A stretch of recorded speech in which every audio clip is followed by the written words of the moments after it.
Welcome back to Xylem learning. അപ്പോൾ Xylem ലേണിംഗിന്റെ പുതിയൊരു മലയാളം ക്ലാസ്സിലേക്ക് എല്ലാവർക്കും സ്വാഗതം. ശ്രുതി ടീച്ചറാണ്. നിങ്ങൾ പരീക്ഷാക്കാലത്ത് ഓടി നടക്കുന്നത് എന്തിനു വേണ്ടിയാവും? മാതൃകാ ചോദ്യങ്ങൾക്ക് വേണ്ടിയായിരിക്കും അല്ലേ? എത്ര പഠിച്ചെന്ന് പറയാലും പരീക്ഷാക്കാലത്ത് നമുക്കുണ്ടാകുന്ന ഒരു ടെൻഷൻ ഉണ്ട്. അപ്പോൾ അത് മാറ്റിത്തരാൻ വേണ്ടിയിട്ടാണ് ടീച്ചർ ഇന്നിവിടെ വന്നിരിക്കുന്നത്. എൻ്റെ ഏറ്റവും പ്രിയപ്പെട്ട മക്കൾക്ക് എല്ലാവർക്കും ഒരിക്കൽ കൂടി സൈലത്തിൻ്റെ ക്ലാസ്സുകളിലേക്ക് സ്വാഗതം.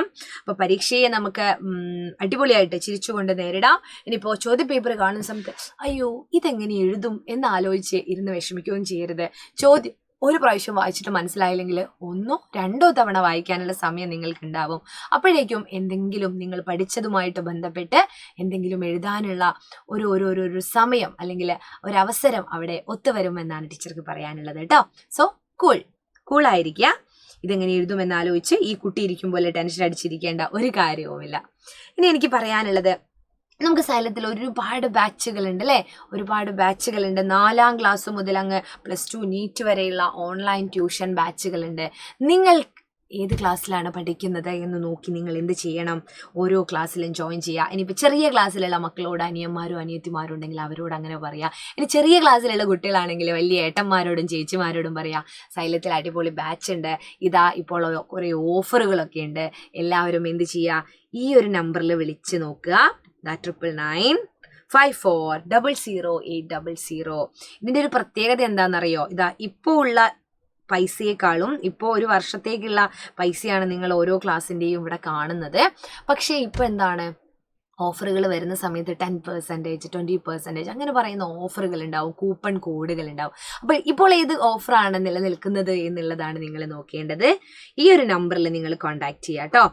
അപ്പോൾ നിങ്ങൾ വിചാരിക്കുന്നുണ്ടാവും എന്താണ് ഈ ബാച്ചിൻ്റെ പ്രത്യേകത എന്ന്. ഈ ബാച്ച് എന്ന് പറയുന്നത് ഡെയിലി ലൈവ് ക്ലാസ്സുകൾ, റെക്കോർഡഡ് ക്ലാസ്സുകളൊക്കെ ഉള്ള ഒരു ബാച്ചാണ്.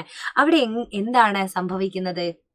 എന്താണ് സാധാരണയിൽ കവിഞ്ഞ് എന്താണ്, ഓരോ യൂണിറ്റൊക്കെ കഴിയുമ്പോൾ യൂണിറ്റ് ടെസ്റ്റൊക്കെ നടത്തും, അതുപോലെ റിവിഷൻ ക്ലാസ്സുകൾ നടത്തും. ഇപ്പോൾ നമ്മുടെ ഓൺലൈൻ ബാച്ചിലുള്ള മക്കൾ എന്ത് ചെയ്യുന്നുണ്ടാവും, ഒരുപാട് തവണ റിവൈസ് ചെയ്ത് എക്സാമൊക്കെ എഴുതി ഓരോ എക്സ്പീരിയൻസ്ഡ് ആയിട്ടുണ്ടാവും. അപ്പോൾ അവർ സ്കൂളിൽ പോയിട്ട് പരീക്ഷ എഴുതുന്ന സമയത്ത് അവർക്കത് വളരെ ഈസി ആയിട്ടാണ് ആ പരീക്ഷകൾ അവർക്ക് എഴുതാൻ പറ്റുന്നത് കേട്ടോ.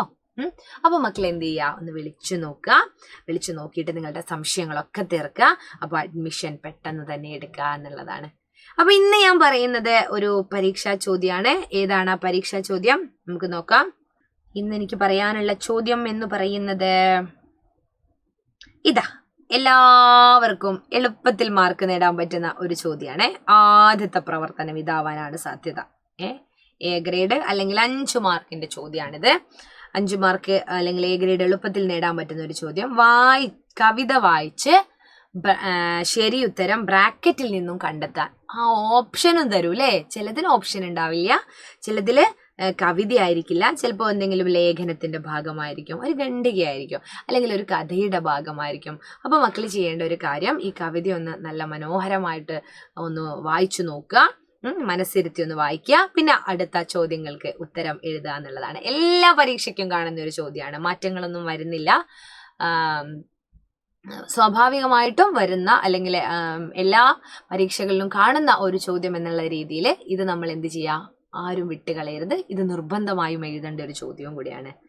തെച്ചിയും റോസയും തുമ്പയും പൂവിട്ടു ചെമ്പരത്തിപ്പൂ ചിരിച്ചു നിന്നു, പിച്ചയും പിച്ചിയും മുല്ലയും ചേമന്തിയും പൂത്തു പൂമണം തൂകിക്കുണുങ്ങി നിന്നു, ഞാനും വരട്ടെ എന്നോതി നിശാഗന്ധി തൂവെള്ള ചാർത്തി വിടർന്നു നിന്നു, മഞ്ഞയും നീലയും ചുറ്റിയ കോളാമ്പി വേലിക്കരികിലായി കാത്തു നിന്നു, പൂന്തേൻ കുടിച്ചു കുടിച്ചു പൂമ്പാറ്റകൾ പൂക്കാലമായെന്നു മൂളുന്നു വണ്ടുകൾ,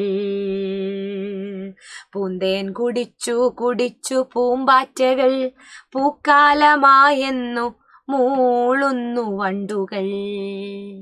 പൂക്കളെ കുറിച്ചുള്ള മനോഹരമായ ഒരു പാട്ട്. എളുപ്പമാണ് ഈ ഒരു ഭാഗം. ചിലപ്പോൾ ഒരു ഖണ്ഡികയൊക്കെയാ തരുന്നതെങ്കിൽ ഉത്തരം കണ്ടുപിടിക്കാൻ കുറച്ചുകൂടെ ബുദ്ധിമുട്ടുണ്ടാവും. ഇതൊരു ഈണത്തിലൊക്കെ ചൊല്ലി നോക്കിയാൽ ഇപ്പോൾ തന്നെ കവിത ചൊല്ലി കേട്ടപ്പോൾ തന്നെ നിങ്ങൾക്ക് എന്ത് ചെയ്തിട്ടുണ്ടാവും, ചോദ്യം കേട്ടാൽ തന്നെ അതിൻ്റെ ഉത്തരം മനസ്സിലേക്ക് വരാനുള്ള സാധ്യതയുണ്ട്. ചോദ്യങ്ങളിലേക്ക് പോകാം നമുക്ക്. പൂമണം തൂകി നിന്നത് ആരൊക്കെയാണ്, പൂമണം തൂകി നിന്നത് ആരൊക്കെയാണ് എന്നാണ് ചോദിക്കുന്നത്. അപ്പോൾ കുറേ പൂവുകളുടെ പേരുകൾ ഇവിടെ ഉണ്ട്. പക്ഷെ നമുക്ക് എഴുതേണ്ടത് കവിതയിൽ എന്താണോ ചോദിച്ചത് പറഞ്ഞിരിക്കുന്നത് അതാണ്. അപ്പൊ ചോദ്യം ഇതാണ്, പൂമണം തൂകി നിന്നത് ആരൊക്കെയാണ്? ആരൊക്കെയാണ് പൂമണം തൂകി നിന്നത്? തെച്ചിയും റോസയും തുമ്പയും പൂവിട്ടു ചെമ്പരത്തിപ്പൂ ചിരിച്ചു നിന്നു. അത് ചിരിച്ചാണ് നിന്നത്. പിച്ചിയും മുല്ലയും ചേമന്തിയും പൂത്തു പൂമണം തൂകി കുണുങ്ങി നിന്നു. അപ്പോ പൂമണം തൂകി കുണുങ്ങി നിന്നത് ആരൊക്കെയാണ്? പിച്ചിയും മുല്ലയും ചേമന്തിയുമാണ് അല്ലേ? അപ്പൊ നമുക്ക് ഉത്തരം ഇവിടെ ഉണ്ടോ എന്ന് നോക്കാം. പിച്ചിയും മുല്ലയും ചേമന്തിയും, തെച്ചിയും പൂമ്പാറ്റയും തെച്ചിയും, റോസയും തുമ്പയും. ആദ്യത്തെ ഉത്തരം തന്നെ എന്താണ്? നമ്മുടെ ഉത്തരത്തിലേക്ക് നമ്മൾ എത്തുകയാണ്. പിച്ചിയും മുല്ലയും ചേമന്തിയും അല്ലേ? പിച്ചിയും മുല്ലയും ചേമന്തിയും പൂമണം തൂകി കുണുങ്ങി നിന്നു. അപ്പോൾ ഉത്തരം ഇതാണ്. എത്ര പെട്ടെന്നാണ് ഇതിന്റെ ഉത്തരം കണ്ടുപിടിക്കാൻ പറ്റുന്നത്. ചിലരിതപ്പൊ കേൾക്കുന്നവരെന്നെ വിചാരിക്കും ഇത് എത്ര എളുപ്പമാണ് മിസ്സേന്ന്. പക്ഷേ ഈ എളുപ്പമുള്ള ചോദ്യങ്ങളും വിട്ടുകളയുന്ന ആളുകളുണ്ട്. വായിക്കാൻ മടിയായിട്ടല്ലേ? വായിക്കണം, എല്ലാവരും ഉത്തരം എഴുതുകയും വേണം. അടുത്ത ചോദ്യത്തിലേക്ക് പോകാം. നിശാഗന്ധിയുടെ പ്രത്യേകതയായി കവിതയിൽ പറഞ്ഞിരിക്കുന്നത് നിശാഗന്ധി. നിശ എന്ന് പറഞ്ഞാൽ രാത്രിയാണ് മക്കളെ, രാത്രി അല്ലേ? രാത്രിയുടെ പ്രത്യേകത എന്താണ്? ഇരുട്ടായിരിക്കും. രാത്രി വിരിയുന്ന പൂക്കളുടെ പ്രത്യേകതയോ വെളുത്ത നിറമായിരിക്കും, നല്ല മണം ഉണ്ടാവും അല്ലേ? അപ്പൊ നിശാഗന്ധിയുടെ പ്രത്യേകതയായി കവിതയിൽ പറഞ്ഞിരിക്കുന്നത് എന്താണ് നോക്കണം. നിശാഗന്ധി എന്ന് എവിടെയെങ്കിലും ഉണ്ടോ എന്ന് നോക്കുക. അപ്പോൾ അതിനെ നമ്മൾ എടുക്കുക. ഞാനും വരട്ടെ എന്നോതി നിശാഗന്ധി. അത് പ്രത്യേകതയല്ല. അപ്പൊ അടുത്ത വരി നോക്കുക. തൂവെള്ള ചാർത്തി വിടർന്നു നിന്നു. നമ്മൾ പറഞ്ഞു രാത്രി വിരിയുന്ന പൂക്കൾക്ക് തൂവെള്ള നിറമാണ്. അപ്പൊ തൂവെള്ള ചാർത്തി വിടർന്നു നിന്നു. അപ്പോ നിശാഗന്ധിയുടെ പ്രത്യേകത നോക്കൂ. അത് പൂന്തേൻ കുടിക്കുന്നു എന്നാണോ, തൂവെള്ള ചാർത്തി നിൽക്കുന്നു എന്നാണോ, മതിച്ചു നിൽക്കുന്നു എന്നാണോ? നമുക്ക് കുറച്ചൊരു കോമൺ സെൻസും കൂടെ യൂസ് ചെയ്യുകയാണെങ്കിൽ തൂവെള്ള ചാർത്തി നിൽക്കുന്നു എന്ന് നേരിട്ട് ഉത്തരത്തിലേക്ക് എത്താം. അതിന് വീണ്ടും കവിതയിലേക്ക് പോയി വായിച്ചു നോക്കേണ്ട കാര്യം പോലുമില്ല. അടുത്തത് നോക്കൂ. ആരാണ് വേലിക്കരികിൽ കാത്തു നിന്നത്? വേലിക്കരികിൽ ആരോ കാത്തു നിന്നിട്ടുണ്ട്. ചെമ്പരത്തിയാണോ, കോളാമ്പിയാണോ, വണ്ടുകളാണോ? നമുക്ക് നോക്കാം ആരാണ്. ഇത് നോക്കൂ. വേലിക്കരികിലായി കാത്തു നിന്നു എന്നുള്ളത് നമ്മളൊന്ന് പേന ഉപയോഗിച്ച് വരഞ്ഞിട്ടില്ലെങ്കിലും ഇങ്ങനെ ഒന്ന് പോയി നോക്കുക ക്വസ്റ്റ്യൻ പേപ്പറിൽ. എന്നിട്ട് മഞ്ഞയും നീലയും ചുറ്റിയ കോളാമ്പി വേലിക്കരികിലായി കാത്തു നിന്നു. കോളാമ്പി പൂവാണ്. അതെങ്ങനെയുള്ളത്? മഞ്ഞയും നീലയും ചുറ്റിയ കോളാമ്പി. മഞ്ഞയും നീലയും ചുറ്റിയ കോളാമ്പി അല്ലേ? അപ്പോൾ ഇവിടെ ഇതാ കോളാമ്പിയാണ് ഉത്തരം. കോളാമ്പി എന്ന് നമുക്ക് എഴുതാം. മാർക്ക് കിട്ടിയില്ലേ? ഇനി വണ്ടുകൾ മൂളുന്നത് എന്താണ്? എന്താണ് വണ്ടുകൾ മൂളുന്നത്? പൂക്കാലമായെന്നാണോ, പൂന്തേൻ മധുരം ഉണ്ടെന്നാണോ, പൂവിരിയാത്ത ദുഃഖത്തെക്കുറിച്ചാണോ? പൂവിരിയാത്ത ദുഃഖത്തെക്കുറിച്ചാണോ? എന്താണ് മക്കളെ? കവിതയിൽ തന്നിരിക്കുന്നത് തന്നെ എഴുതുക. പൂക്കാലമായെന്നു മൂളുന്നു വണ്ടുകൾ. വണ്ടുകൾ മൂളിയത് ഇതാണ്. പൂക്കാലമായെന്നാണ് മൂളിയത്. അപ്പൊ നമ്മൾ വണ്ടല്ലേ, തേനിന്റെ കാര്യമായിരിക്കും വിചാരിച്ച് തേനിലോട്ട് പോകരുത്. കവിതയിൽ എന്താണോ പറഞ്ഞിരിക്കുന്നത് അതാണ് നമ്മൾ എഴുതേണ്ടത്. അപ്പൊ പൂക്കാലമായെന്ന് മൂളുന്നു വണ്ടുകൾ. പൂക്കാലമായെന്ന് മൂളുന്നു വണ്ടുകൾ എന്നാണ് കേട്ടോ.